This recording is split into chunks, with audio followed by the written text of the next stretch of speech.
ሃጀራን ወሰድ አለይሃ ሰላም የኢብራሂምን ባለቤት ልጇን ይዛ በረሃ ላይ ኢብራሂም አለይሂ ሰላም መካ ላይ ጥሏት ሄደ።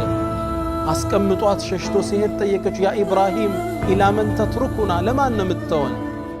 ጸጥ አለ። አላህ ነው እንዴ በዚህ ያዘዘ? ኢብራሂም አለይሂ ሰላም ራሳቸውን ነቀነቁ። ነዓም አሉ። ቃለት ኢዘን ለን ዩضይዑና አላህማ አይተውንም አለች። ትንሽ ቆየች። እጇ ጋር ያለው ምግብ አለቀ። ልጇ ማልቀስ ጀመረ።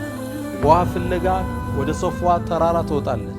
ከዛ ወደ መርዋ ትመለሳለች። ሶፍዋ መርዋ ተመላለሰች። መጨረሻ ላይ አላህ ዘምዘም ውሃን አፈለቀ። አላህ አልተዋት። ሲታይ በረሃ ላይ መጣሏ ጥሩ ነገር አይመስልም። አላህ ግን ዘምዘም ውሃን በሷ ሰበብ እንዲወጣ አደረገ። እስከ የውመል ቂያማ ሙእሚኖች ይጎናጩታል። ዱዓ አድርገው እስቲጃባ ያገኙበታል። ማኡ ዘምዘም ሊማ ሹሪበ ለተጠጣው ነገር ነው ብሏል ነብዩ ሰለላሁ ዐለይሂ ወሰለም። ሶፋና መርዋ እሷ የሮጠችበት ውሃ ፍለጋ የኡማው ሱና ሆኖ እንዲቀጥል ተደረገ። አሁን ሐጅ ሄደ ሰው ሶፋና መርዋ መሮጥ ግዴታ። ከላይ ስታየው ጥሩ ላይ መስል ይችላል። ከጀርባ ግን አላህ ያሰበው የሀጀር ያንን መሮጥ ሱና አርጎ ተከለ። ያ ዘምዘሟ እስከ የውመል ቂያማ ተቆጣች። ሕይወት ላይ ግር ያለ ነገር ምቾት ያልሰጠ ነገር ከጀርባው ኸይር ረሕመተን ሚን ረቢክ። ሙእሚን በአላህ ውሳኔ ይወደድ።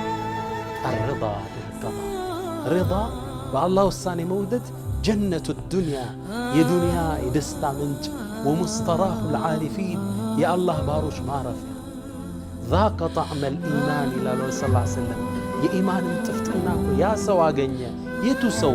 መን ረድየ ቢላሂ ረበን በአላህ ጌትነት የወደደ ወቢልእስላሚ ዲነን በነቢዩ ሰለላሁ ዐለይሂ ወሰለም በእስልምና ዲን የወደደ ወቢሙሐመድን ሰለላሁ ዐለይሂ ወሰለም ነቢየን ወረሱላ በአላህ መልእክተኛ ነቢይነት የወደደ ኢማንን ቴስት አርጓል፣ አጣጥሟል።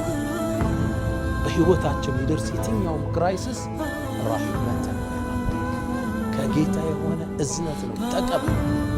የፈለግከውን ቢሰጥ ምናልባት የዛን ያህል ደስተኛ ናት።